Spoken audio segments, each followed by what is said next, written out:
Muchas gracias por estar con nosotros. Buen día, mi nombre es Andrea Gatica, voy a ser moderadora para este módulo y vamos a continuar con el segundo bloque de infecciones en pacientes inmunocomprometidos no VIH. Sí, en breve comenzamos con la siguiente panelista, por favor.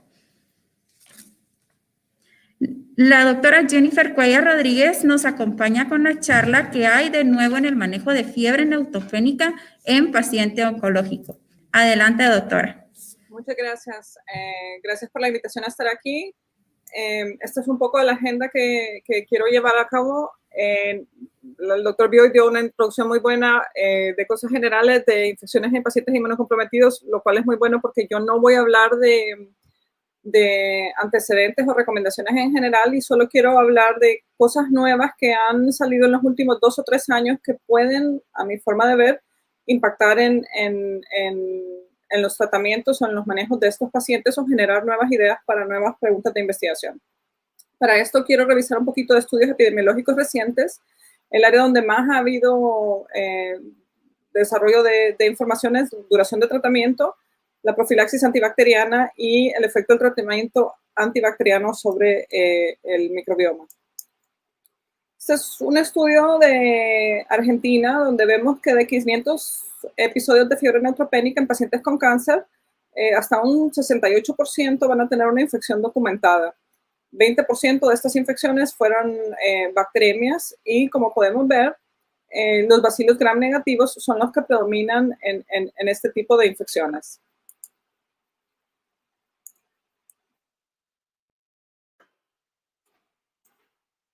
Perdón. En otro estudio en España, viendo la incidencia de bacteriemias en pacientes neutropénicos a lo largo de una década, en 1.615 episodios de bacteriemia, nuevamente un poco más de la mitad de los casos son por bacilos gram negativos y de estos hasta un 15% son bacilos gram negativos multidrogo resistentes. El agente más frecuentemente aislado en este tipo de series son E. coli, en proporción importante E. coli productoras de beta-lactamo espectro extendido, pero también importantemente pseudomonas multidrogo resistentes. Este grupo quiso ver cuál era el impacto del tratamiento empírico inadecuado en las bacteriemias en fiebre neutropénica. Ellos siguieron las recomendaciones de las guías americanas, las guías estadounidenses de fiebre neutropénica, y como ustedes pueden ver, esto resultó en esta gráfica, en las barras gris oscuro, que casi que habían microorganismos para los cuales hasta en la mitad de los casos e incluso más se había iniciado un tratamiento empírico inapropiado. La mortalidad en este estudio, nuevamente a lo largo de una década, fue de 21% a 30 días, pero se observó una mayor mortalidad en pacientes con bacilos gram negativos que recibían tratamiento empírico inadecuado. Cuando se analiza por microorganismo aislado, se vio que la terapia empírica inadecuada, específicamente en Pseudomonas aeruginosa, fue la que llevó esta mayor mortalidad. Nuevamente, en estudios de resistencia antimicrobiana, este es un estudio en diferentes países de Europa, Asia y Australia, exclusivamente por bacilos gram negativos en receptores de trasplante de células hematopoyéticas, y podemos ver que hasta un 50% de los aislados son resistentes a fluoroquinolonas, hasta un 50% son resistentes a betalactámicos no carbapenémicos, es decir, ceftazidima, cefepime, piperacilina, tazobactam, y hasta un 20% aproximadamente resistentes a carbapenémicos. Con esta visión, y obviamente esto varía mucho de acuerdo a la región geográfica que se estudia, y es necesario tener estos datos de la región geográfica en la que nos encontramos, pero pues ponen los tratamientos de elección y las recomendaciones actuales en una situación complicada. ¿Cuáles son las recomendaciones actuales en la fiebre inicial en fiebre neutropénica no complicada? Si vemos las recomendaciones de la Asociación Americana de Infectología y la de nuestros colegas europeos, vemos que en neutropenia en fiebre neutropénica no complicada, la monoterapia con betalactámico, con un betalactámico anti-pseudomonas es lo que se recomienda en la actualidad. Esto pues no ha cambiado. Es difícil proponer alternativas a estas recomendaciones. porque no podemos cubrir a estos pacientes todo el tiempo con los nuevos agentes que existen, lo cual es no sostenible, es sumamente caro y además seguramente a largo plazo se asociará a otros riesgos que no estamos viendo en este momento. ¿Qué hay de duración del tratamiento? Esta es un área donde hay dos recomendaciones muy distantes una de otra. Las guías de la ITSA recomiendan que en un paciente que está neutropénico, que desarrolla fiebre, se debe continuar el tratamiento hasta la recuperación de los neutrófilos. Y la excusa que ellos dan, bueno, es que años de experiencia han probado que este abordaje es seguro y efectivo. Por otro lado, la contraparte europea, ellos dicen que si iniciamos un tratamiento antimicrobiano, pero no documentamos una infección, el paciente está febril después de 48 horas, se encuentra estable, importantemente, los tratamientos antimicrobianos se pueden suspender independientemente de la recuperación de los neutrófilos o la duración prevista de la neutropenia. ¿Qué hay de información a este respecto? Este es uno de los estudios más recientes que trata de abordar esta pregunta en particular. Ellos evaluaron la descontinuación temprana en una población adulta de pacientes con neoplasias hematológicas o receptores de trasplante de células hematopoyéticas. Básicamente el grupo de control es el grupo donde se continúa el tratamiento hasta la recuperación de los neutrófilos, y el grupo experimental es aquel grupo en el que se suspendió en forma temprana siempre y cuando el paciente estuviese afebril, estable y sin signos de infección. En este estudio, el desenlace primario fue días libres de antibiótico, que por supuesto fue diferente. En el grupo experimental fue significativamente mayor, tuvieron menos exposición a antibiótico el grupo experimental que el grupo control. Desenlaces secundarios fueron variables de seguridad como mortalidad, días de fiebre, que en realidad no mostraron diferencias significativas entre los grupos, pero quiero hacer notar que este ensayo no tiene el poder suficiente para darnos información sobre diferencias en mortalidad. Más o menos simultáneamente, nuestros colegas chilenos analizaron este abordaje en pacientes pediátricos, un poco distinto porque lo hicieron en pacientes pediátricos en que se presentaban con fiebre neutropénica y se les documentaba una infección respiratoria, documentada mediante una PCR múltiple viral, y ausencia de cultivos bacterianos positivos. Si los pacientes tenían buena evolución, ellos eran aleatorizados a descontinuar el tratamiento al tercer día o continuarlos hasta la recuperación de los neutrófilos. Nuevamente, el desenlace primario fue días de exposición a terapia antimicrobiana, la cual fue significativamente menor en los pacientes en los que se suspendió tempranamente el antimicrobiano.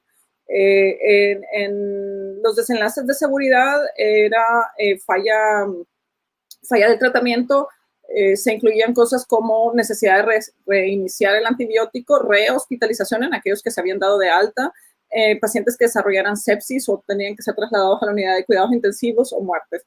En realidad no hubo diferencias entre ambos grupos, pero ustedes pueden ver que no hubo muertes en ninguno de los dos grupos. Entonces, este es un estudio que nuevamente no tiene el poder suficiente como para contestar la respuesta de mortalidad. Con un poco de esa pregunta en mente, el año pasado, teniendo los resultados de estos dos nuevos ensayos clínicos controlados, se hizo una revisión de los ensayos clínicos controlados que se han reportado hasta la fecha, donde el desenlace primario de este metaanálisis fue mortalidad. Y como ustedes pueden ver, no hubo diferencia significativa en mortalidad en el grupo de pacientes que descontinuaron terapia en forma temprana. Sin embargo, es importante notar que solo 6 de estos estudios contribuyeron pacientes al desenlace de mortalidad, principalmente el de Aguilar Guisado, que es el que acabamos de revisar. Los intervalos de confianza son amplios, lo cual hace que la certeza de la evidencia sea baja, pero posiblemente, bueno, los autores del metaanálisis concluyen que esto podría apoyar la descontinuación temprana en pacientes bien seleccionados. Sin embargo, se necesitan ensayos clínicos controlados en adultos y en niños donde el desenlace primario sea la seguridad del paciente, mortalidad, infecciones graves. Claro que esto requiere un estudio multicéntrico grande que es difícil llevarse a cabo. Nuevamente, en esta misma tónica, hace un mes en IDWeek se presentó este abstract en forma oral, donde estos investigadores de los Países Bajos, hicieron un ensayo clínico controlado, prospectivo, multicéntrico de no inferioridad en adultos que tenían fiebre neutropénica de alto riesgo. Ellos iniciaban el tratamiento con un carbapenémico y eran aleatorizados al tercer día a suspender el tratamiento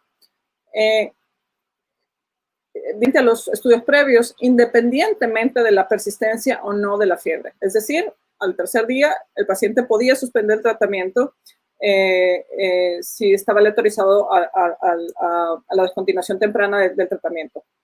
Los pacientes que suspendían tratamiento reiniciaron antibiótico profiláctico y aquellos que continuaron el carbapenémico lo continuaron por al menos 9 días. 5 días tenían que haber estado sin fiebre para poderse suspender, pero hasta un máximo de 14 días, que es la práctica local en los Países Bajos. El desenlace primario de este estudio fue falla al tratamiento, definido por muerte por cualquier causa, sepsis o falla respiratoria hasta el final de la neutropenia y fiebre recurrente o infección por un microorganismo que hubiese respondido al carbapenémico, siempre y cuando estos hubieran ocurrido antes del día 9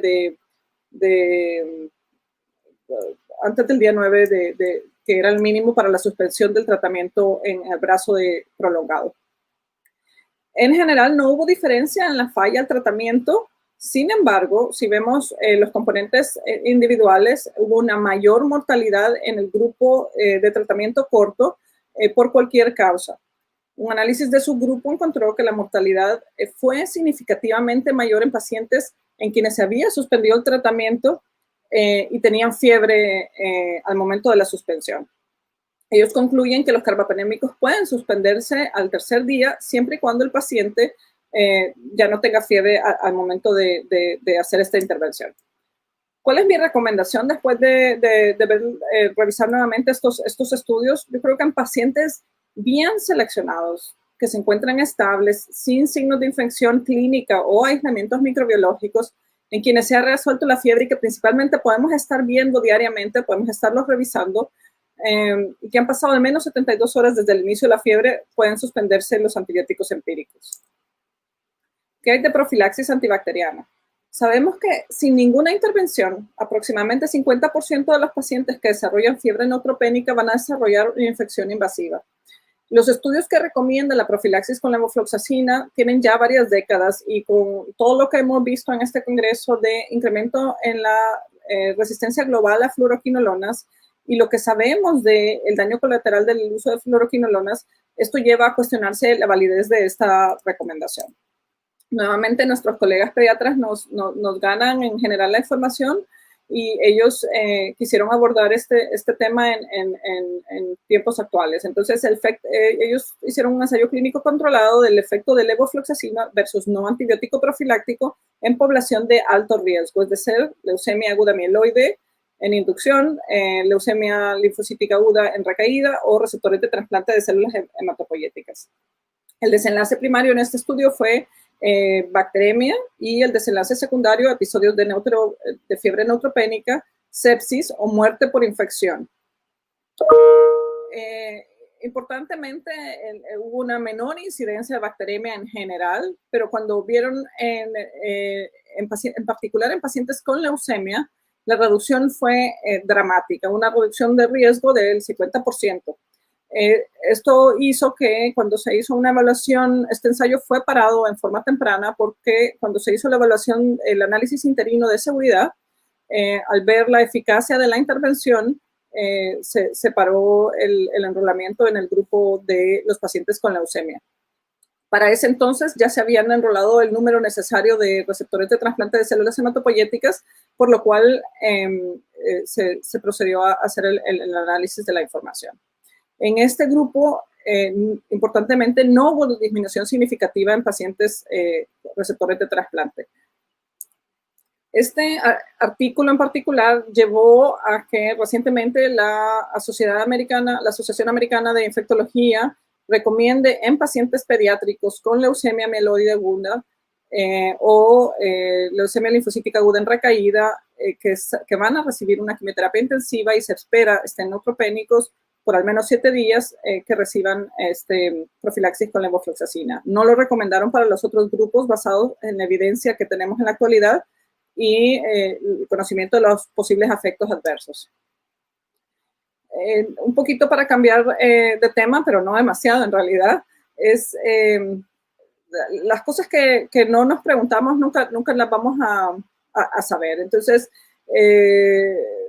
sabemos que en neutropenia grave y fiebre, los antibetalactámicos de primera línea son todos estos, cefepime, ceftazidima, piperacilina, tazobactam, meropenem o imipenem. Este grupo quiso ver cuál era el efecto de utilizar de primera línea antibióticos con actividad antianaerobios y el riesgo de desarrollo de enfermedad injerto contra huésped. Ellos hicieron un estudio retrospectivo a lo largo de 10 años, incluyeron 1.214 receptores de trasplante de células hematopoyéticas que habían desarrollado episodios de fiebre neutropénica y habían recibido alguno de estos tratamientos y compararon el riesgo de desarrollo de enfermedad injerto contra huésped intestinal e hígado y de mortalidad asociada a enfermedad injerto contra huésped. La línea verde es el grupo de pacientes que recibió antibióticos con actividad antianaeróbica y como podemos ver, el haber recibido estos aumentó el riesgo en forma significativa del desarrollo de enfermedad de injerto contra huésped y mortalidad asociada a esta enfermedad. Un poco para darle peso a sus hallazgos, también como parte del mismo artículo, o del mismo estudio más bien, ellos siguieron prospectivamente a 36 pacientes pediátricos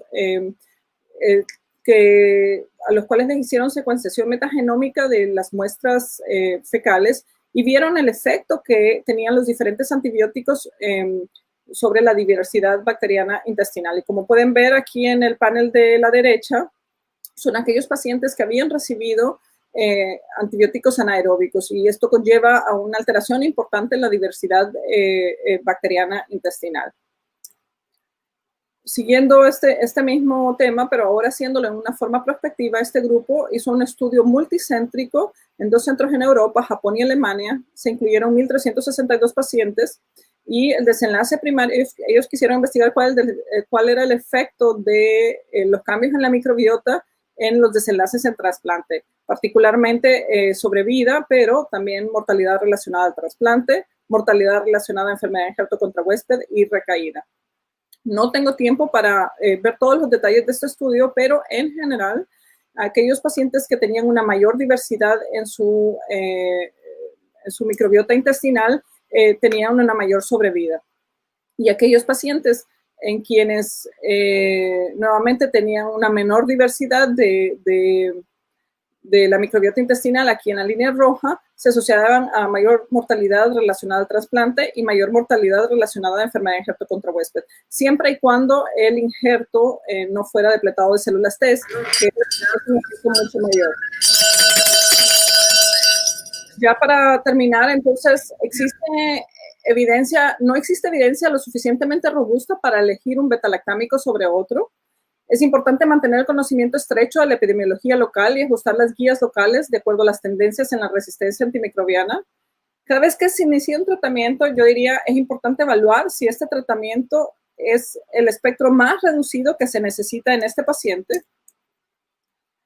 Preguntas que aún necesitan contestarse: ¿cómo identificar adecuadamente a aquellos pacientes que retienen tratamiento empírico para bacilos gram-negativos resistentes? Necesitamos mejorar nuestros métodos diagnósticos.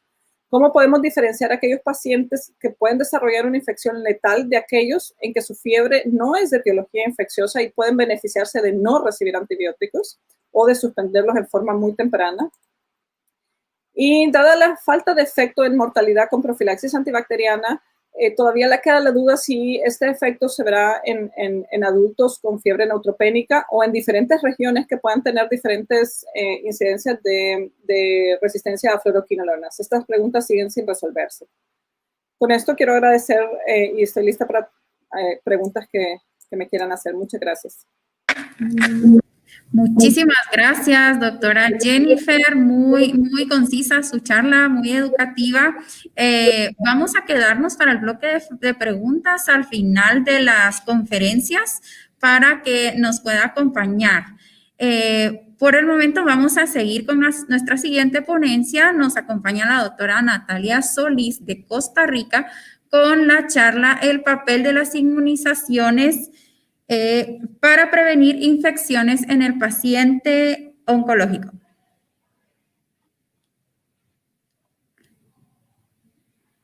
Adelante, doctora Natalia.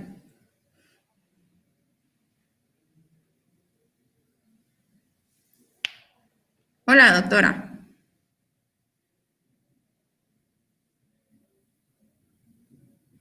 ¿Ya podemos ver la presentación en pantalla? Muchas gracias por la invitación. Básicamente los aspectos que vamos a desarrollar son 4. ¿Cuáles son las vacunas que están recomendadas en la población oncológica? ¿Cuáles son los riesgos asociados a la adquisición y desarrollo de la infección prevenible mediante la vacunación en la población oncológica? ¿Cuáles son los efectos de las vacunas sobre la morbimortalidad de la población oncológica, que es lo que nos interesa? Y algunas consideraciones especiales. Entonces, primero, ¿cuáles son las vacunas que vamos a recomendar en los pacientes oncológicos? Entonces, si nos basamos en las recomendaciones del CDC, podemos ver en esta columna el grupo de pacientes inmunocomprometidos no VIH. Y la principal recomendación que hacen es que todos los pacientes tenemos que colocarles neumococo, influenza y DPT. Las que están en color morado se puede considerar en poblaciones oncológicas o más algún factor adicional que más adelante les voy a explicar, que son hepatitis A, B, meningococo, y ahí podríamos introducir también la hemófilos influenza.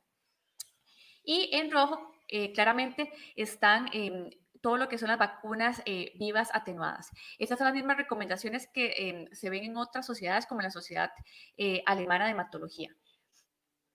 Esto es un caso que rápidamente les voy a comentar. Quiero introducirlos a diferentes casos para hacer más dinámica la presentación. Esta es una femenina de 75 años que básicamente fue ingresada a nuestro hospital para una disección ampliada. Doctora Natalia, perdone la interrupción. ¿Se puede subir un poquito el micrófono porque la oímos muy bajito? Ahí me oigo mejor, ok. Sí.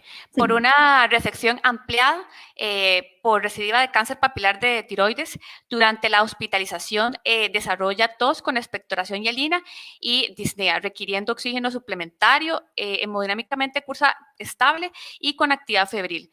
Como vemos, hay un hemograma bastante noble, no hay algo muy llamativo. Una procalcitonina en 0.2, una PCR bastante alta en 36 miligramos por decilitro, y este paciente sí muestra que está hipoxémica, una PO2 en 55. Esta es la placa y detectamos en el hisopado nasofaringio influenza H1 2009. Este paciente lastimosamente falleció a los 7 días asociado a complicaciones de la influenza. Entonces, ¿cuál es el impacto del virus de la influenza en la población oncológica? Entonces, lo que se tiene es este estudio descriptivo realizado por personal del MD Anderson, en donde ellos buscaban hacer una comparación entre la mortalidad y la estancia hospitalaria de la población general versus el grupo con cáncer, en aquellos que se habían tenido que hospitalizar por virus de la influenza más neumonía, que sería este código 487. Entonces, como podemos ver, la mortalidad o el porcentaje de pacientes que fallecieron fue muchísimo mayor si había cáncer subyacente. Y la estancia hospitalaria también se prolongó y esto fue estadísticamente significativo. Y de forma muy interesante, ellos hicieron subgrupos acorde a diferentes tipos de tumores sólidos y neoplasias hematológicas. Y lo que llama aquí la atención es que definitivamente donde vemos una mayor mortalidad es pulmón, seguido muy de cerca las neoplasias hematológicas y el cáncer colorectal. Además, los pacientes que tenían cáncer de pulmón y neoplasias hematológicas, especialmente los mielomas múltiples, requerían mayor porcentajes, ocupaban estar ventilados y ocupaban mayor días de estancia hospitalaria. ¿Cuál es la evidencia que tenemos en términos de morbimortalidad en la población oncológica vacunada contra el virus de la influenza? Básicamente, tal vez el mejor metaanálisis es de esta base de Cochrane. Son estudios bastante viejitos, realmente son muy viejos. Entonces, en este metaanálisis se incluyeron 2 estudios, los 2 son cohortes. Esta cohorte lo que analizaba era cáncer colorectal avanzado y en este era más un grupo heterogéneo porque incluían neoplasias hematológicas como diferentes tumores sólidos. En ambos demostraron que había una disminución de todas las causas de mortalidad, mucho más porque hemos intervalos de confianza más estrechos. Sin embargo, esto es un poco controversial el análisis porque me están analizando todas las causas de mortalidad, lo cual podría estar asociado a progresión de la enfermedad. Así que sale este otro estudio muchísimo más viejo, que es el estudio de Musto et al., que básicamente lo que hacen es un estudio randomizado en 50 pacientes con mieloma múltiple, 25 a recibir la vacuna y 25 a no recibirla, y aquí no se determinó ninguna diferencia en la mortalidad específicamente asociada a la infección. Entonces, muy controversial estos datos porque primero es bastante viejo, la medicina ha avanzado muchísimo en 2 décadas, tenemos otras terapias para tratar estas diferentes neoplasias, así que probablemente ocupemos estudios más nuevos con buena metodología para poder aclarar cuál es la mortalidad asociada a la infección y los beneficios de la vacunación de la influenza en los pacientes específicamente hemato-oncológicos. Esto es el impacto en neumonía. Y entonces, como podemos ver, están los 3 estudios que les mencioné, el del mieloma múltiple, el del cáncer colorectal avanzado y estudio que les comentaba que incluía una población más heterogénea. Y básicamente el único que demostró una disminución en los casos de neumonía con la vacunación fue el que incluía pacientes con cáncer colorectal avanzado. En este mieloma múltiple logró demostrar también que con la vacunación se podría disminuir el número de cualquier hospitalización. Ese es un segundo caso que les quiero comentar, también del hospital donde trabajo. Es un masculino de 77 años, es un portador de POC, tabaquista importante, no tenía ningún registro de vacunas durante su adultez y básicamente se ingresó para estratificación y confirmación de su neoplasia pulmonar. Durante su hospitalización, lastimosamente, se tornó febril, taquipnéico se saturó hasta 74%, logra recuperar con CAF a 93%, se torna desorientado.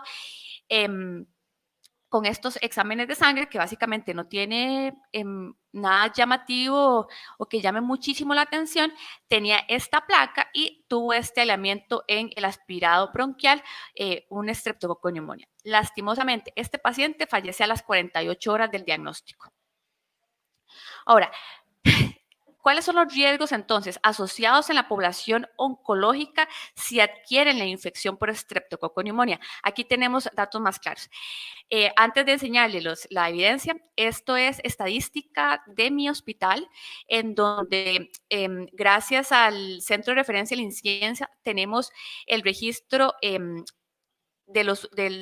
el 2014 y el 2018. Aquí lo que quiero recalcar es que de los 19 pacientes que se analizaron, solamente un paciente tenía una vacuna. Entonces yo creo que es importante interiorizar la necesidad de vacunar a nuestros pacientes hemato-oncológicos. Y aunque esto es una pequeña casuística, la letalidad por lo menos fue importante, fue de 8 de los 19 pacientes analizados, solamente una vacuna, un paciente vacunado, el promedio de edad era de los 66 años y el serotipo que se logró documentar, que aunque fueron solamente 2 casos, ese serotipo estaba presente en la vacuna 23. Ahora, ¿qué evidencia tenemos? Con el estreptococconeumonía hay datos mucho más robustos. Sabemos claramente que en la población oncológica hay un mayor riesgo de enfermar y fallecer por enfermedad neumocócica invasiva, eso está claro. Hay un estudio muy lindo realizado en Canadá, que es un estudio retrospectivo en donde buscó analizar la enfermedad neumocócica invasiva en pacientes con neoplasia hematológica y tumores sólidos, realizado entre el 2000 y el 2004. Ellos encontraron que la incidencia de enfermedad neumocócica invasiva en la población hematológica más los tumores sólidos eran de 11 casos por 100.000 personas año. Y ven, en el cáncer de pulmón era de 143 casos por 100.000 personas año. Aquí les traigo la tasa de incidencia general en la población costarricense, que es de 2.3 casos por 100.000 personas año. Entonces, definitivamente estos pacientes están en altísimo riesgo de enfermedad neumocócica invasiva.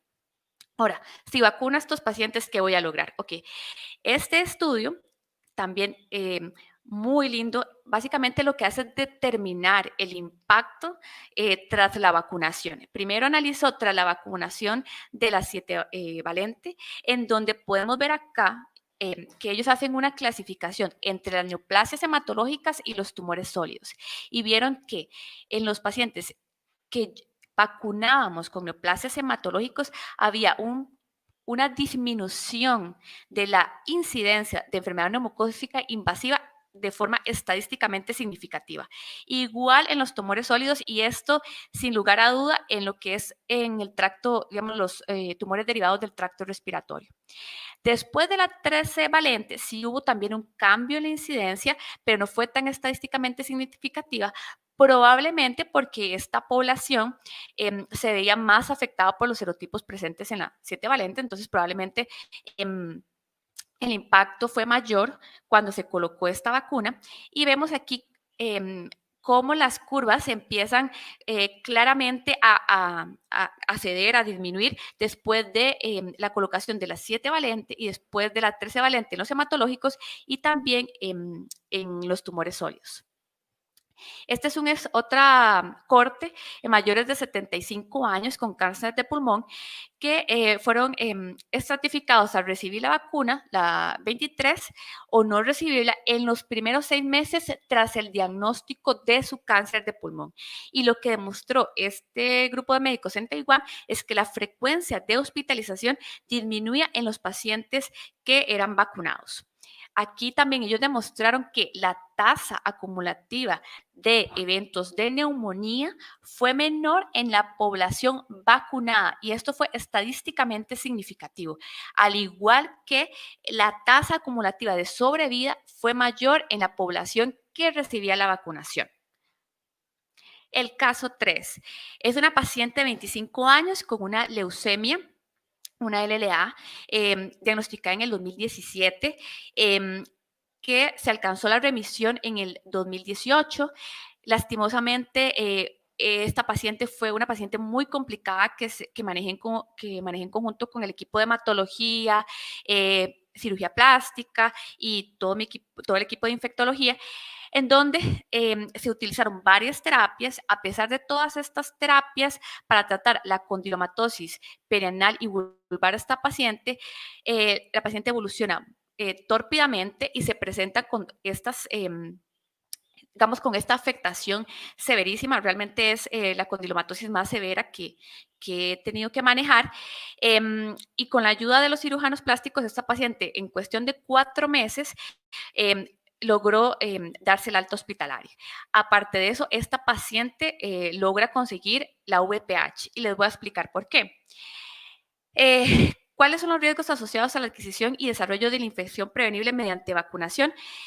En población oncológica, lo que se sabe es que básicamente los pacientes de este grupo etario van a desarrollar o tienen mayor riesgo de cáncer vulvar invasivo a edades más tempranas, de que la enfermedad se presente en forma más agresiva y que sea más refractaria al tratamiento. Y en los hombres aumenta el riesgo de carcinoma de escroto y carcinoma epidерmoide de pene. ¿Qué evidencia hay de la colocación de esta vacuna en población oncológica? No existe. Lo que sí les puedo traer es esto en población no oncológica, que es un ensayo muy bonito hecho por un grupo en Italia, randomizado prospectivo en mujeres menores de 45 años con enfermedad cervical ligada o asociada al virus del papiloma humano. Ellos las trataron y estuvieron seguros de que estos pacientes estuvieron libres del virus del papiloma humano por 3 meses y la estratificaron en las vacunamos, no las vacunamos.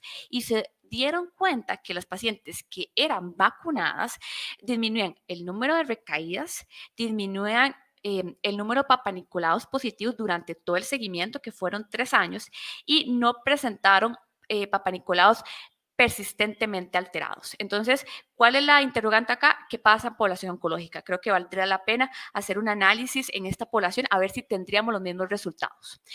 Sí les podría mencionar que por lo menos nuestra paciente previa vacunada después de año y medio no ha presentado recaída. El caso número 4 es una femenina de 72 años de edad con cáncer de ovario metastásico, con una historia de 12 días de tos productiva, con expectoración amarillenta, paroxismos de tos y disnea. No tenía otro hallazgo importante, tenía esta tomografía y el hisopado nasofaringeo reportó una bordetela pertussis. ¿Qué evidencia tenemos en términos de morbimortalidad con respecto a la colocación de DPT? Con respecto a la bordetela pertussis, la literatura es muy escasa en cuanto a la incidencia de bordetela pertussis en adultos y especialmente en pacientes con enfermedades neoplásicas. Este grupo en Nueva York sí se hizo la tarea de hacer un registro de casos desde el 2014 y 2018 y encontraron que más de 20 pacientes habían tenido en algún momento este aislamiento, así que no es nada despreciable, tenemos que pensarlo más que tenemos ahora formas o tecnologías más accesibles para hacer el diagnóstico. Sí se sabe que los trasplantes de médula ósea, las quimioterapias intensivas y las terapias anticélulas B disminuyen o afectan la inmunidad humoral adquirida la inmunidad humoral contra esta bacteria. Con respecto a EPT, lo que es la difteria y el tétano, también se tiene muy poca información. Se sabe que los pacientes con leucemia sí, la seroprotección disminuye bastante, no se afecta tanto en los linfomas, no hay estudios en población oncológica, pero como podemos ver acá en esta tablita, estos fueron pacientes no oncológicos y podemos ver que en 5 años sí hay una disminución importante de la inmunidad en los adultos mayores no oncológicos. Así que probablemente los pacientes oncológicos que han recibido quimioterapia, esto se vea más afectado. Ya revisamos estas, haciendo un repaso de estas 4 vacunas. Les comentaba de que lo que está recomendado es vacunar a la población oncológica más un factor adicional. Entonces, Haemophilus influenza, aquellos pacientes que serán sometidos a esplenectomía y no han recibido vacunación. La hepatitis B, sobre todo en pacientes que van a recibir este tratamiento o que tienen un cáncer de mama o linfoma subyacente. Recordemos que los pacientes oncológicos que se infecten por hepatitis B, de un 18 a un 26% van a tener la forma cronificada de la infección. Con respecto a la hepatitis A, aquí podemos ver que el CDC no hace ninguna recomendación específica en la población inmunocomprometida o en la población oncológica. Si habla de pacientes que viajen a zonas con una endemicidad alta o intermedia, sí deberían vacunarse. Como sabemos, todo lo que es la región de Centroamérica entra en esta categoría, pero sí llamo la inquietud o llamo la atención en el sentido de que conforme vayamos mejorando la salud pública, es muy probable de que las personas no se infecten tanto en la niñez como sabemos, sino que lo que vamos a empezar a ver es que paradójicamente van a aumentar el número de casos en la adultez porque no nos infectamos durante la niñez, que es lo que se sabe en los pacientes o que, digamos, que viven en países en vías de desarrollo, en donde más del 90% de los niños van a adquirir la infección por la hepatitis A. Y el meningococo, la recomendación es en pacientes con astenia funcional o anatómica y algún tipo de deficiencia al complemento o que reciban este tratamiento eculizumab. Y consideraciones especiales en el uso de vacunas en la población oncológica. El ITSA sí abre ahí la posibilidad de la colocación de vacunas vivas atenuadas. Específicamente, ellos aclaran que tras 3 meses de concluida la quimioterapia o tras 6 meses de haber recibido anticuerpos o terapias anticélulas B. Sí sabemos que por lo menos las vacunas vivas atenuadas, ¿por qué son importantes? Porque en el caso de la varicela, puede afectar de una forma más severa a esta población como meningoencefalitis, cerebritis, y en el caso de sarampión puede generar mayor mortalidad.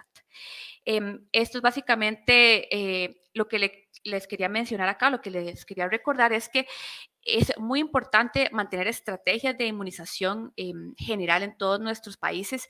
Vemos como el año pasado aumentaron mucho los casos de sarampión en Estados Unidos e inclusive en mi país se documentaron 16 casos y mucha o básicamente la protección para los pacientes realmente inmunocomprometidos es la inmunidad de rebaño. Entonces, realmente tenemos que ser enfáticos también en inmunizar a nuestra población. Y para terminar, las nuevas terapias que podemos saber, bueno, con respecto a las terapias orales oncológicas, no hay buenos estudios que nos establezcan cuál es la inmunogenicidad de estos medicamentos al colocarse la vacuna de la influenza y el neumococo. Algunos hablan de respuesta disminuida, otros hablan de respuestas muy similares a la población inmunocompetente. Y las terapias, estos bloqueos de PD-1, pareciera que no hay diferencias en la inmunogenicidad, pero sí diferencias en cuanto a la seguridad. ¿A qué me refiero? De que se han asociado mayor número de eventos adversos inmunológicos, especialmente artritis y brotes cutáneos en los pacientes que reciben estas terapias y son vacunados con la vacuna de la influenza. Y básicamente sí creo que tenemos que implementar guías ajustadas a nuestras realidades particulares y las condiciones de los diferentes subgrupos poblacionales. Queda claro que hay poblaciones de mayor riesgo que otras. Se requieren estudios específicamente en grupos vulnerables y siempre recordar que estos pacientes hay que manejarlos como si tuvieran una inmunodeficiencia secundaria. Gracias. Muchísimas gracias, Natalia, bien ajustada al tiempo, muy amable. Gracias por la actualización que nos diste. Por favor, te vamos a pedir que te quedes al final para el módulo de preguntas. Okay. Vamos a pasar a la siguiente ponencia en breve. Vamos con la doctora Irma Hoyo. Ella nos va a hablar de neuroinfección en el paciente inmunocomprometido. Adelante, doctora. Nos presenta desde México.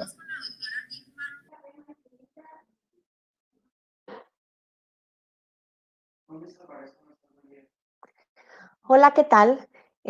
Pues en los siguientes 20 minutos hablaremos de infecciones en sistema nervioso central en pacientes inmunosuprimidos no VIH. Espero que esta charla les sea de utilidad. Me parece muy importante antes que nada reconocer que no todos los pacientes inmunocomprometidos se comportan de la misma manera. Es necesario que sepamos, que identifiquemos el tipo de alteración inmunológica que cada uno de ellos presenta.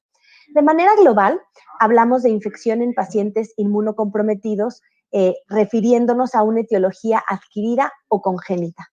Nosotros, o bueno, de manera particular yo como infectóloga de adultos, básicamente veo a pacientes con inmunosupresiones adquiridas, ya sea enfermedades crónicas como diabetes, insuficiencia renal crónica, enfermedades reumatológicas o VIH, por mencionar algunas, o situaciones más como desnutrición, que puede estar muy vinculado a los pacientes con hábitos alcohólicos, y finalmente un gran grupo que cada vez ha cobrado más importancia, que es el tratamiento inmunosupresor. Y digo cada vez más importancia porque tenemos más, los médicos de otras especialidades tienen diversas y mayores y más nuevas herramientas en cuanto al manejo de quimioterapia o tratamiento inmunosupresor, anticuerpos monoclonales y otros fármacos que utilizan para tratar distintas patologías. Por otro lado, también cada vez vemos que se hacen en muchos países más trasplantes tanto de médula ósea como de órganos sólidos. Tenemos que reconocer también que en los pacientes inmunosuprimidos el espectro de patógenos es más amplio y de manera inicial, como les decía, reconocer cuál es la alteración inmunológica, ya sea un funcionamiento alterado o anormal en los linfocitos T o en la función de los monocitos, o el otro gran grupo es las alteraciones en los pacientes por neutropenia o disfunción de las células granulocíticas. Digamos que estos son los dos grandes grupos que describen de manera subyacente cuáles son las alteraciones inmunológicas adquiridas. Aquellos que que van a tener alteraciones en los linfocitos T, y ahora ya relacionándolos de manera puntual, porque esta era como la primera diapositiva introductoria en cuanto a qué esperar de alteraciones inmunológicas adquiridas en el paciente adulto. Entonces, sabiendo qué alteración tiene nuestro paciente, si es alteraciones en las células T o neutropenia, podremos identificar cuáles son las infecciones oportunistas del sistema nervioso central más frecuentes.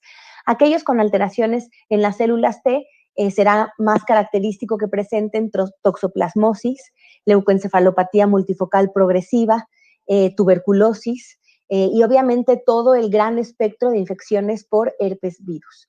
Mientras que los pacientes con neutropenia, sobre todo veremos problemas fúngicos como aspergilosis, también problemas como de criptococo y alteraciones, meningoencefalitis, alteraciones virales y algunas bacterianas asociadas a pacientes inmunosuprimidos, como serían la listeria y la nocardia.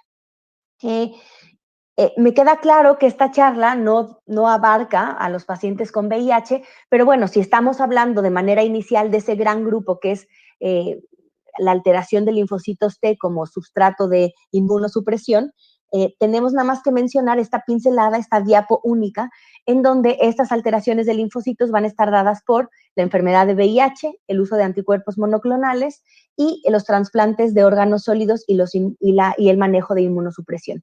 Y aquí también recordar que el paciente VIH tiene un espectro amplio dentro de esa misma patología. Las infecciones del sistema nervioso central suelen ocurrir cuando el recuento de células es inferior a 200 y evidentemente esto, una vez iniciado el tratamiento antirretroviral y que mejoran los CD4, pues estas salen de este número de riesgo, pero tenemos otra gran entidad que es el síndrome de reconstitución inmunológica. Como les digo, esta no es la intención de la charla, pero no podía dejar de mencionar que aún dentro de este gran grupo de alteración de linfocitos tenemos muchos matices por enfermedad.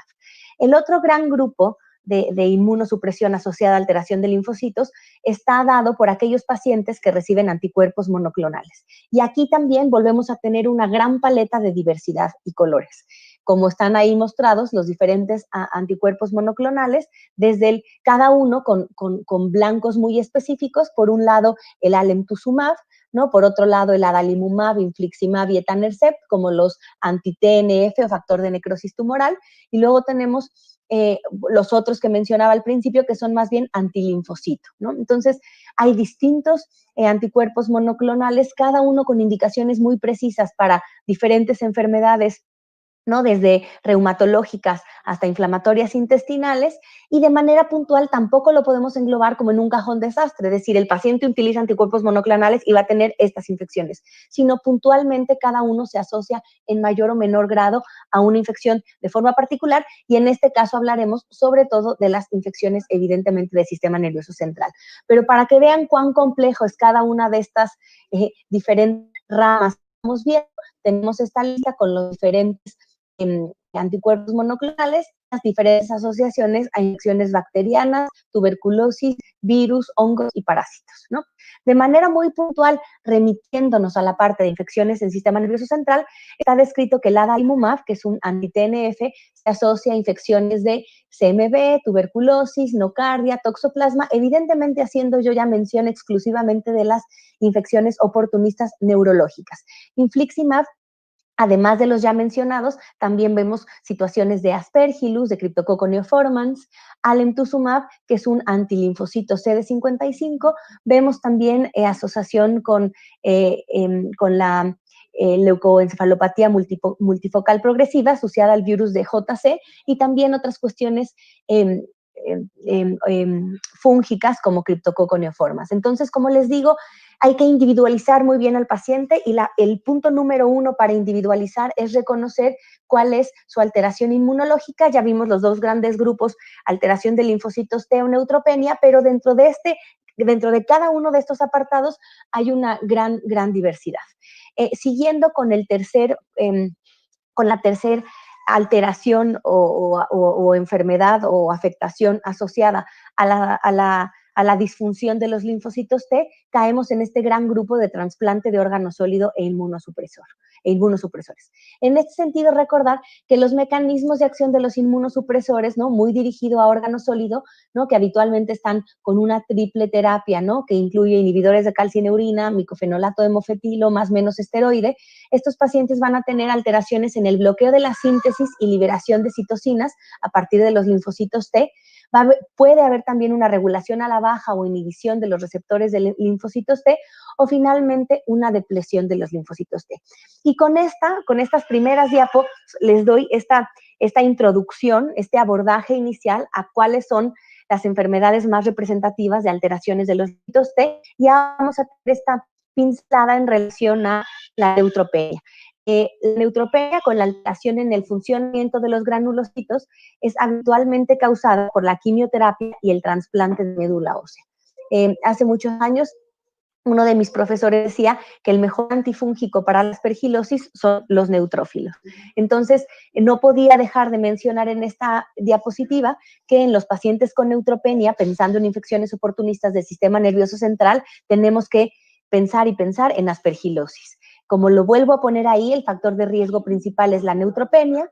El sitio de infección más común no es sistema nervioso central, es pulmón, pero un 40% de los pacientes con aspergilosis pulmonar van a tener manifestaciones extrapulmonares, y entre un 10 a un 20% de esas manifestaciones van a ser aspergilosis cerebral, y cuando esto ocurre tenemos que reconocer que la mortalidad del enfermo asciende de forma brutal hasta alrededor de un 90%.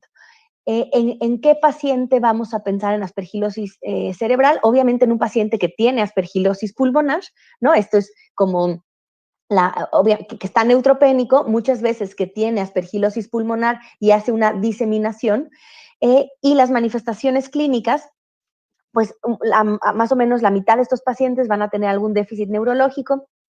Igualmente, la mitad de los pacientes fiebre, un 60% cefalea, 1 de cada 4 crisis convulsivas o edema del nervio óptico. Me pareció importante hacer un énfasis en estas manifestaciones porque muchas veces son, bueno, cuando son datos de focalización neurológica, evidentemente esa es como la gran puerta para hacer un abordaje muy exhaustivo desde el punto de vista neurológico, obviamente hablando en pacientes inmunosuprimidos, pero muchas veces vamos a ver pacientes sin datos de focalización y con datos más inespecíficos como fiebre y cefalea. Entonces, este cuadro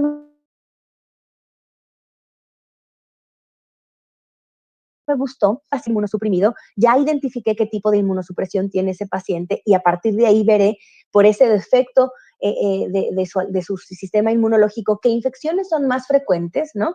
Pero también la siguiente parte que debo de unir es la parte de la clínica. El paciente viene con datos de focalización, pues pensar en toxoplasmosis y tuberculosis.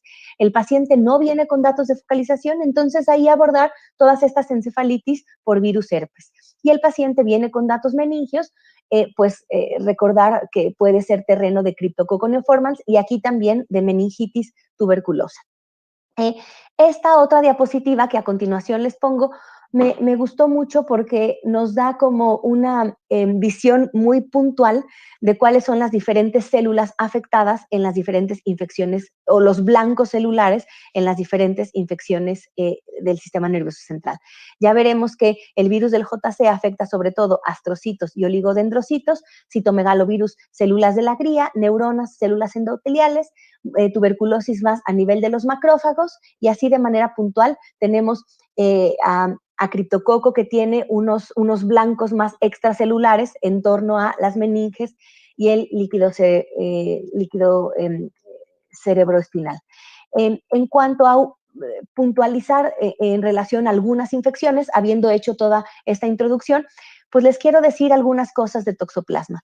Toxoplasma, como sabemos, es un protozoario intracelular obligado. Se estima que un 30% de la población mundial ha estado en contacto, ha estado infectado ya con toxoplasma, y sabemos que en los pacientes inmunosuprimidos habitualmente vemos estos casos de toxoplasmosis cerebral por reactivación. Si pensamos en toxoplasmosis cerebral, forzosamente, ¿no?, como infectólogos lo vinculamos a VIH con menos de 100 CD4, pero también aquí la intención de esta plática es abrir este nuevo horizonte a pacientes hematológicos, sobre todo aquellos post-trasplante de médula ósea o con tratamientos que depletan los linfocitos, como sería fludarabina y alemtuzumab. ¿Cuáles son los factores de riesgo para presentar infección por toxoplasma, además de haber caracterizado a nuestro paciente por su defecto inmunológico?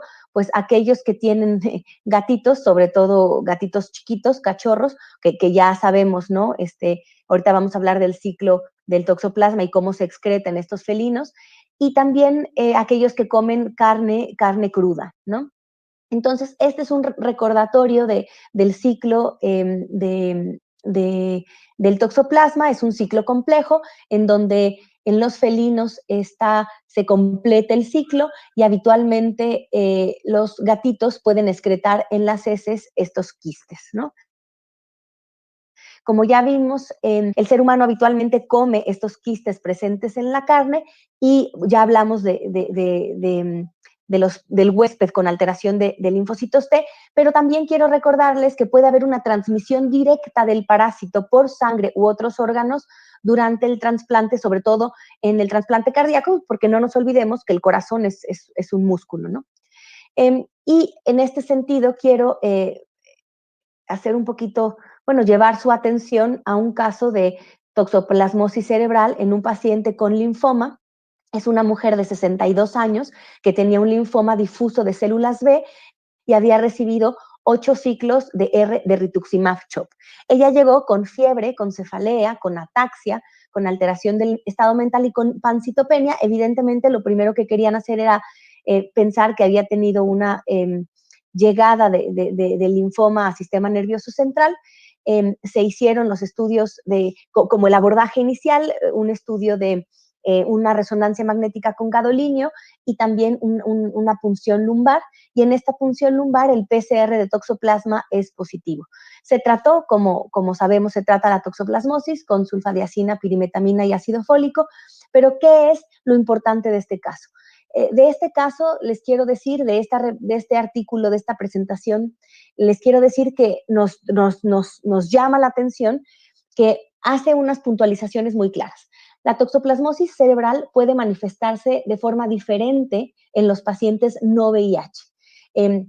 Tenemos que recordar que esta paciente con un linfoma pues tiene una alteración más global en el sistema inmunológico y estos pacientes pueden ser incapaces de montar una respuesta inflamatoria en la barrera hematoencefálica para permitir el paso de gadolinio y generar ese edema vasogénico. Entonces, estos pacientes puede que no tengan esas imágenes tan distintivas, tan características que han sido descritas en los pacientes con VIH, como sería el reforzamiento anular y el efecto de masa por edema vasogénico. Entonces, es importante recordar esta forma de presentación con estas sutilezas en los pacientes no VIH. En cuanto a síntomas, pues bueno, la focalización suele estar presente en un 70% de los casos, pero también otros síntomas como fiebre hasta en un casi 50% y cefalea, como les dije, síntomas inespecíficos. El hecho de que no estén focalizados no quiere decir que no debemos de ser agresivos en su estudio o que no debemos de considerar toxoplasmosis. Ahora, evidentemente hay muchos más datos de toxoplasmosis en el paciente con VIH, en donde está más claramente descrito cómo se llega al diagnóstico, pero nosotros, pues yo creo que lo importante es sospecharla cuando se presenten con déficit neurológicos nuevos, a pesar de que las lesiones no sean las más características. Esto es una forma de sospecharla, sobre todo en pacientes con VIH. Igual, esta charla no es inmunosupresión, no es manifestaciones o enfermedades cerebrales en VIH, pero tenemos que hacer este tipo de comparación. Finalmente, pero por cuestiones de tiempo me iré un poquito más rápido aquí, una forma de distinguir toxoplasma y linfoma, que es el otro gran diagnóstico diferencial, es con el PEC o el SPECT, ¿no? Muchas veces, ante la sospecha de toxoplasma y lesiones sugestivas, está indicado tratar y vigilar el seguimiento. A nuestra paciente se le hizo diagnóstico por PCR de toxo en líquido cefalorraquídeo. Como vemos, lamentablemente su sensibilidad es bajita, en torno a un 50%, aunque es altamente específica. Y ahora quiero pasar en los últimos minutos a hacer algunas puntualizaciones en relación a tuberculosis meningia. Sabemos que La tuberculosis meningia va a representar entre el 3 y el 5% de las formas extrapulmonares. Sabemos que es una diseminación hematógena a partir de una lesión primaria, pero muchas veces se sabe que hay un único granuloma meningio o parameningio, como está en este esquema expresado, y que al romperse este granuloma se abre al líquido cefalorraquídeo y genera la inflamación meningia, la formación del tuberculoma y las alteraciones vasculares. Suele afectar la base del cerebro y muchas veces en el líquido hay cantidades bajitas de bacteria, pero lo que genera toda la afectación que da la tuberculosis de manera importante es ese daño tisular por esa respuesta inflamatoria exagerada. Bueno, en México representa el 1.5 de los casos de tuberculosis que se diagnosticaron hace algunos años. En cuanto al cuadro clínico, según la Asociación de Infecciones británica, los datos más comunes aquí son igual, síntomas inespecíficos, fiebre, y por cuestiones de tiempo me quiero seguir para presentarles este último,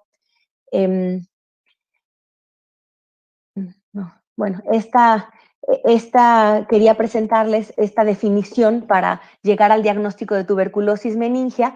Aquí, ¿qué es lo que vemos? Hay criterios diagnósticos. El primer apartado es de síntomas, ¿no? Que habitualmente tienen que estar presentes por más de 5 días, síntomas sistémicos, y la presencia de cada uno de estos nos va dando un número, y al final, con la puntuación que tengamos por cada una de esas alteraciones, haremos el diagnóstico final.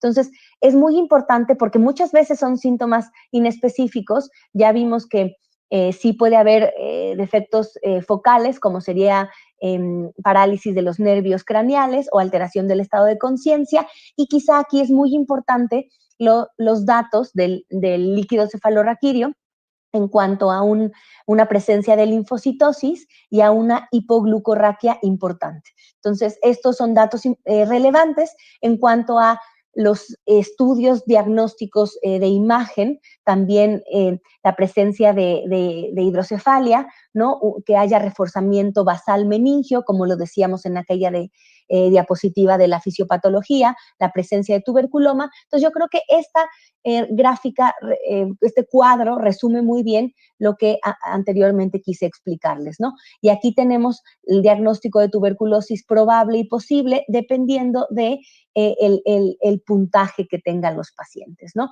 Saber que el análisis de líquido cefalorraquídeo tiene pues el VAR tiene una sensibilidad muy bajita, a veces tomar varias muestras y con alto volumen de mililitros puede hacer que aumente la sensibilidad. El cultivo de líquido cefalorraquídeo es diagnóstico, pero ya vimos que igual sus sensibilidades entre el 50 y el 75%. Y bueno, en este sentido, en los últimos años, la biología molecular ha estado presente en diferentes áreas de la medicina, y aquí también la tenemos puntualmente con la presencia de unos de estos ensayos de GeneXpert en líquido cefalorraquídeo. Igual aumenta un poco la sensibilidad hasta un 62%. Y bueno, recordar que los pacientes y estas reacciones paradójicas pueden ocurrir en pacientes inmunosuprimidos durante el tratamiento antituberculoso, y tenemos que saber reconocerlas, pero también, sobre todo, reconocer que a veces la llegada de antituberculosos al líquido cefalorraquídeo se ve más afectada, a diferencia de lo que ocurre cuando es una infección pulmonar. Y pues por cuestiones y aras de tiempo, con esta última diapositiva termino, en donde los mensajes importantes para mí para llevar a casa son: necesitamos identificar la alteración inmunológica subyacente para establecer cuál puede ser la infección del sistema nervioso central más frecuente. Ese es un pilar necesario. Reconocer que en los diferentes huéspedes inmunocomprometidos las infecciones se van a manifestar de forma distinta, y siempre tener un abordaje diagnóstico agresivo, ¿no? Ya vimos, obviamente, una exploración neurológica muy importante con fondo de ojo, una resonancia magnética con gadolinio, una punción lumbar con estudio extenso, ¿no? Recordemos ese primer caso de linfoma, la paciente se diagnosticó por una PCR de toxo en líquido cefalorraquídeo, ¿no? Entonces, reconocer las distintas posibilidades diagnósticas sus formas de presentación y hacer un abordaje completo en pacientes inmunosuprimidos con manifestaciones neurológicas, pensando siempre en virus, bacterias, micobacterias, hongos y parásitos. Les agradezco a todos por su tiempo y espero que esta charla les haya sido de utilidad.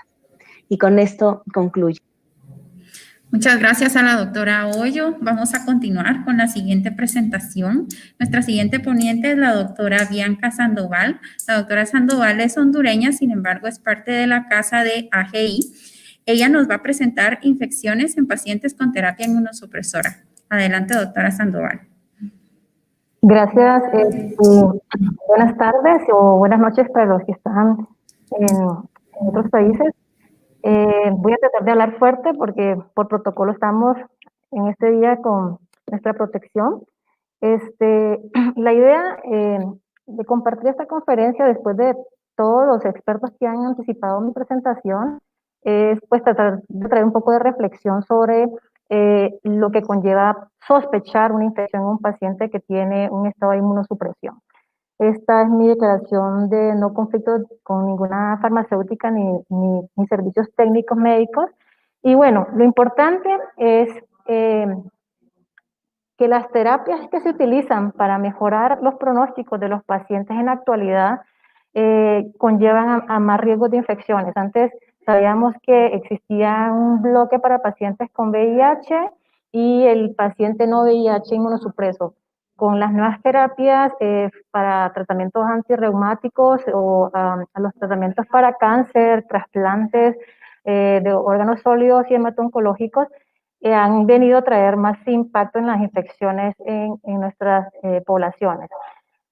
Entonces, una pregunta muy importante que hacemos, tomando en cuenta que ya hubo una presentaciones excelentes sobre los efectos infecciosos sobre los productos utilizados para cada una de las enfermedades inmunológicas y por cáncer, es cuál es el equilibrio que debemos de tener ante la gravedad de las infecciones y los programas de uso racional de antibióticos y de los programas de uso y adecuado de los estudios de laboratorio. Digamos que yo introducí esta pregunta porque queda en el aire de qué tenemos que hacer como países, en algunos de los casos de tercer mundo, que no tenemos todas las herramientas para el diagnóstico, para el tratamiento, y que no todo lo que es un síndrome hemofagocítico puede ser un proceso infeccioso. Lo que también tenemos que sopesar en el equilibrio es que debemos de ser anticipadas las terapias para reducir las mortalidades en los pacientes que están recibiendo un tipo de medicamento que module la respuesta inmune. Sabemos que después de que tenemos inmunidad adaptativas y adquiridas, en este caso pues no estamos hablando nada de congénitos o innatas, sabemos que todo tiene que ser reflectivo y identificar dónde vamos a colocar nuestro paciente que está recibiendo algún fármaco o alguna terapia que produzca una alteración, una inmunosupresión. Sabemos que está asociada a la inmunidad celular y la inmunidad humoral. Entonces, cuando uno lo puede categorizar, al momento del paciente llegar a una emergencia con un proceso infeccioso o la sospecha de un proceso infeccioso, es categorizar dónde está colocado el paciente, en qué momento de la terapia está y precisamente qué antecedentes tiene. Cuando uno puede identificar en qué área colocar al paciente, si es un trastorno de inmunidad celular, sabemos que hay un defecto de linfocitos T, citoquinas, es evaluar que sean gérmenes intracelulares y extracelulares, y si es de tipo humoral, enmarcar con prioridad los encapsulados. Es importante entonces hacer el assessment de cada uno de los casos por separado en relación a la terapia que está recibiendo, al tiempo que tiene el trasplante, al tiempo que tiene de los síntomas, si son agudos o crónicos, para poder elegir la terapia de inicio y el tipo de laboratorios que usted va a solicitar. ¿Okay? Entonces, yo coloqué este tipo de inmunocomprometidos en general porque resulta que estamos recibiendo terapia, pero tenemos personas que ya por sí tienen un grado de inmunocompromiso. Por ejemplo, los adultos mayores con su inmunosenescencia, los neonatos con su inicio de inmunidad innata Y luego vienen los pacientes hemato-oncológicos, que van a depender de qué tipo de trasplante estamos llevando, si es de pulmón, de corazón, renales, qué tipo de quimioterapia estamos llevando, y si tenemos corticoterapia crónica, los inmunosupresores o farmer, las enfermedades renales crónicas, por supuesto, y las enfermedades crónicas a nivel hepático, que afectan todo el tema de fagocitación y también de complemento. Enfermedades de tejido conectivo también hay que incluirlo. ¿Qué quiero decir con esto? Que no solo estamos teniendo pacientes recibiendo terapia, sino que estamos teniendo personas con enfermedades concomitantes. Hay fármacos modificadores como metotrexate, azatropina, el micofenolato, que es uno de los que más producen trastornos a nivel infeccioso, los bloqueadores de adalimumab, infliximab y artesunate, y los esteroides, que pueden ser los que más se utilizan, digamos, en las terapias inmunosupresoras en los países de Latinoamérica. Esta es una de las diapositivas sacadas para un tipo de trasplante. Yo lo saqué básicamente para tomar en cuenta algunas entidades, como les mencioné, que daban riesgos más aumentados para infecciones, por ejemplo, la edad del paciente, el ser diabético, ya con falla renal, el estar desnutrido, que es prácticamente digamos, en epidemiología nacional, es una de las condiciones muy frecuentes en los pacientes que van a recibir una terapia. El no tener inmunidad específica, ¿verdad? Durante el trasplante, en el caso de los trasplantes, el tiempo quirúrgico de los trasplantes, el sitio donde se hace el trasplante, qué hospital está haciendo el trasplante, que el hospital tenga todos los programas de prevención y todos los requerimientos que necesitan para hacer un trasplante adecuado. También es importante revisar las condiciones anteriores del paciente, el que va a ser el donante y el receptor. Si este paciente tuvo reintervenciones, hay muchas situaciones que al momento del paciente llegar a la emergencia, para poder ser tratado debe tener este análisis en su ingreso, ¿verdad? Cuando ya está en la emergencia, uno puede categorizar qué es lo que está pasando. Por ejemplo, vamos a hacer este ejemplo con el paciente trasplantado cardíaco, qué tipo de tiempo tiene después del trasplante, en este caso es el cardíaco, qué tipo de cirugía tuvo, cuánto tiempo tuvo este paciente en cuidados intensivos, qué tipo en ese cuidado intensivo, cuál es la prevalencia del germen, cuál es el germen más frecuente en ese cuidado intensivo, cuál es la resistencia antibacteriana en ese germen particular, qué dispositivos tiene el paciente, si tiene dispositivos vasculares ambulatorios, y para poderlo categorizar por mes. Usualmente en el primer mes la mayoría de los pacientes que son trasplantados tienen infecciones de tipo bacteriano, y como les mencionaba, tenemos que ver en el assessment dónde estuvo el paciente hospitalizado, cuál fue su centro hospitalario, cuál es el más frecuente en ese hospital. Aquí podría mencionar que E. coli podría ser para a este estudio el principal agente causal, pero depende en qué centro se encuentre, qué tipo de infección es más frecuente, pues bacteremia asociada al catéter, ¿sí? O puede ser pseudomonas aeruginosa asociada a ventilación mecánica, si el paciente estuvo colonizado previamente, como mencionaban los compañeros anteriores, tomar en cuenta qué colonización tuvo antes para poder hacer una intervención adecuada al momento de ingresar a un paciente que tiene fiebre y hay un grado de inmunosupresión. Entre los microorganismos también se encuentran los hongos, Aspergillus, que es más frecuente en los trasplantes, y las cándidas, principalmente el albicans es una de las más frecuentes, y el virus del herpes. Entre estas infecciones del primer tiempo, en el primer mes pueden ser neumonías, mediastinitis, pacientes con colangitis, principalmente los pacientes adultos mayores, y las infecciones urinarias. Luego, cuando van pasando el tiempo, pues hay que considerar otras enfermedades infecciosas. Por ejemplo, si ustedes tienen más de 2 meses, 3, hasta el quinto mes, valorar que tiene que ver no con el procedimiento quirúrgico, sino con el grado de inmunosupresión o el tipo de medicamento que está utilizando para evitar los rechazos. Entonces, en algunas encontramos nocardia, ya serían gérmenes más fastidiosos de tipo bacteriano, como nocardia, la listeria y algunas micobacterias, A los hongos también, pues también están implicados el Aspergillus y el Cryptococcus. Siempre hay que pensar lo que no es tan frecuente debido a y el Pneumocystis jirovecii. Pneumocystis jirovecii nocardia ha bajado su incidencia por el uso de trimethoprim-sulfa en las terapias de prevención. Los virus más frecuentes son citomegalovirus, el virus de herpes tipo 6, adenovirus y otros virus respiratorios, Toxoplasma gondii, como mencionamos antes, sí es frecuente, principalmente en los pacientes que ya tuvieron una infección por toxoplasma y reciben dosis altas de inmunosupresión, haciendo enfermedades meningias, gastrointestinales y neumonías. Y luego vamos viendo que a partir del 6º mes ya va asociándose a inmunosupresión y al rechazo crónico de los órganos trasplantados. Entonces, hay que tomar, lo que quiero decir con esto es que al momento de llegar el paciente, uno tiene que tener claro en qué situación de tiempo está el paciente para poder elegir bien la terapia y los laboratorios a realizar. Mencioné la inmunosenescencia como un factor importante, como desventaja importante en el paciente que recibe estos fármacos, principalmente los fármacos modificadores de la enfermedad para los pacientes con enfermedad reumática, porque aparte de los fármacos modificadores, el envejecimiento del sistema inmune del paciente es importante para predisponer más potencialmente las enfermedades, principalmente las enfermedades por tuberculosis, las enfermedades por herpes zóster.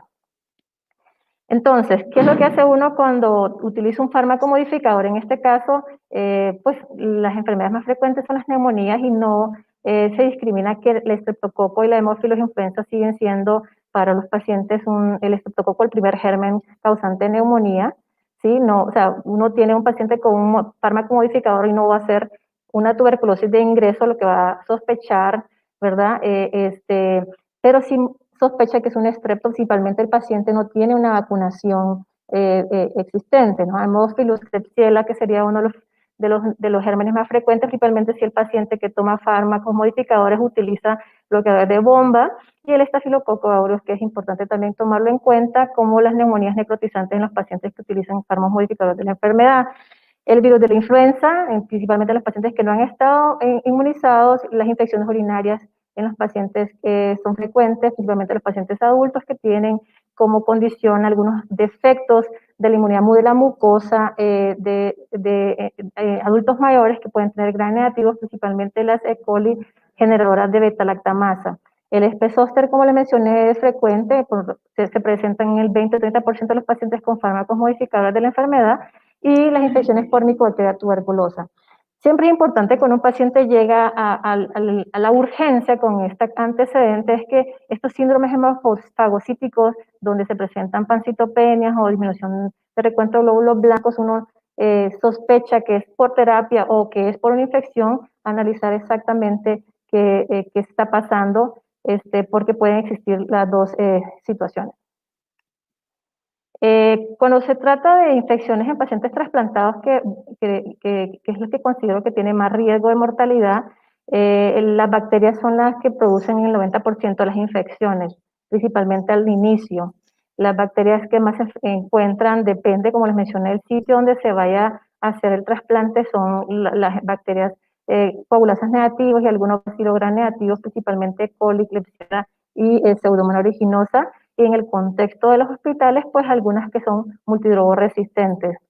La listeria y la nocardia, como mencioné, han bajado su incidencia, pero sí hay que pensarla, principalmente por el uso de trimethoprim-sulfa, Haemophilus y Stenotrophomonas, no son tan frecuentes, pero se presentan en los pacientes con el paso del tiempo, principalmente cuando llevan 6 más o menos meses de terapia inmunosupresora post-trasplante.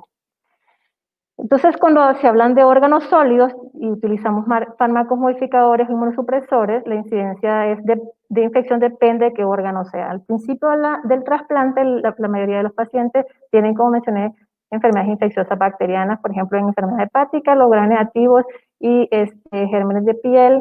Se producen enfermedades intraabdominales. En el caso de los trasplantes pulmonares, los frecuentes son los pacientes están previamente hospitalizados y reciben terapia, y pueden estar colonizados con gérmenes hospitalarios, y estos ser los causantes en el 54% de las veces de las enfermedades infecciosas de origen nosocomial a nivel del trasplante pulmonar. En el caso del trasplante cardíaco están más asociados a enfermedades asociados a catéter, y en los intestinos delgados pues están asociados a enfermedades por gram negativos y enfermedades intraabdominales. En los pacientes trasplantes pancreáticos también, y en pacientes con trasplante renal, pues en el principio de la enfermedad son enfermedades más bacterianas y van sumando enfermedades por inmunosupresión en el segundo y sexto mes, principalmente como el citomegalovirus. ¿Qué pasa con las infecciones fúngicas? Pues las más frecuentes son las cándidas SP, y es cuando nos preguntamos, cuando yo sospecho que tenemos un paciente post-trasplante que tiene una enfermedad infecciosa, que está en estado de shock séptico y que ingresa a una emergencia, una de las razones de la muerte de los pacientes post-trasplantados son enfermedades fúngicas. Por lo tanto, un antifúngico debería ser una de las opciones terapéuticas de inicio si está acompañado con una prueba serológica de galactomanano para apoyar eventualmente una omisión de tratamiento en un programa de uso racional de antifúngicos, por ejemplo. Los otros hongos que se presentan son Aspergillus sp. El Aspergillus usualmente aparece no en etapa temprana, pero sí se puede aparecer entre el segundo y el sexto mes de trasplante de los pacientes. Suele ser una enfermedad más pulmonar invasiva, alguna rinosinusitis por Aspergillus, y pues aquí está indicado que ya anteriormente me anticiparon que el uso de galactomanano podía ser un diagnóstico temprano y pertinente para el paciente que está bajo sospecha de estos órganos, de estos gérmenes. Fusarium es menos frecuente, y como mencioné, Cryptococcus neoformans no es tan frecuente en los pacientes trasplantados, pero se debe pensar cuando tenemos neumonías intersticiales y enfermedades neurológicas, igual que neumosis Girovechi, también en pacientes que tienen neumonías intersticiales que se desaturan, pues aunque no sean frecuentes, sí tenemos que buscarlos. Las estrategias para todos estos pacientes tienen que ser ligadas a una vacunación, a la profilaxis y a un entrenamiento anticipado antes del trasplante para la familia, tanto en vacunación como en el cuidado de buenas prácticas en casa. Luego nos vamos a las enfermedades producidas por herpes. El herpes se presenta en el 80% de los pacientes trasplantados que tienen tratamiento inmunosupresor y tiene que ver con una latencia. No produce una enfermedad grave como lo produce el citomegalovirus, pero podría producir neumonías y enfermedades hepáticas graves.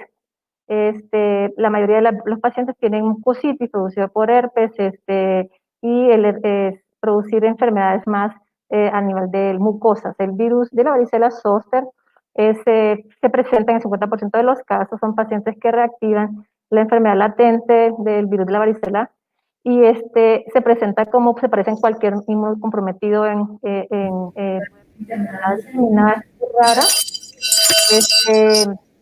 Y bueno, tenemos otro de los virus que más importa, es el herpes de tipo 6, es un virus que sí puede producir una enfermedad muy grave en los pacientes trasplantados. También no discriminamos que existe la posibilidad de tener parvovirus de 19, el poliomyelivirus y también el virus respiratorio sincitial. Muchas veces los pacientes ingresan por enfermedad respiratoria aguda y existen paneles respiratorios ahora que pueden hacer una discrepancia de cuáles las enfermedades más frecuentes tienen los pacientes trasplantados y poder ser más específico en tratamiento. El sincitial respiratorio es el que más frecuente se presenta y que más enfermedad grave puede producir. Muchas gracias. Muchísimas gracias, Bianca, por la excelente ponencia. La verdad es que fuiste muy concisa en tan poquito tiempo, entonces te agradecemos mucho. Voy a tener espacio para únicamente una pregunta. ¿Me pueden ingresar a las panelistas? Gracias. Únicamente voy a tener espacio para una pregunta, queridas doctoras. La pregunta es para la doctora Jennifer y es, ¿cuál es la terapia recomendada para gram negativos cuando se sospecha resistencia a carbapenémicos en pacientes neutropénicos? Yo creo que una cosa importante es cuál es la epidemiología local de las resistencias. Si asumimos que es resistente a carbapenémicos, que tiene acceso a terapias como ceftazidima, avibactam, probablemente esa sería una buena opción. No es necesario de inicio ir a doble terapia en pacientes que se sospecha resistencia a carbapenémicos si se tiene acceso a estas terapias y no hay resistencia local a ellas. Si no se tiene acceso a ellas, entonces es cuando probablemente acudimos a terapias combinadas como el carbapenémico, aunque sea resistente, asociado a colistina, si es una enterobacteria tigeciclina, que realmente no son drogas ideales en este tratamiento, pero pues todo depende de con lo que uno cuenta en el momento en que está viendo al paciente. Entonces, sin duda, los nuevos fármacos que se han desarrollado para las resistencias antimicrobianas van a ser muy útiles en pacientes particulares. Yo creo que hacia ahí es donde debemos de ir, pero pues también un poco depende de lo que contamos en el sitio de práctica médica. Muchísimas gracias, doctora Jennifer, Bianca y Natalia, gracias por haber permanecido. Lamentablemente ya no tengo tiempo para más preguntas, entonces me despido de este bloque y les pido que nos acompañen para el siguiente bloque de ponencias. Muchísimas gracias desde Guatemala.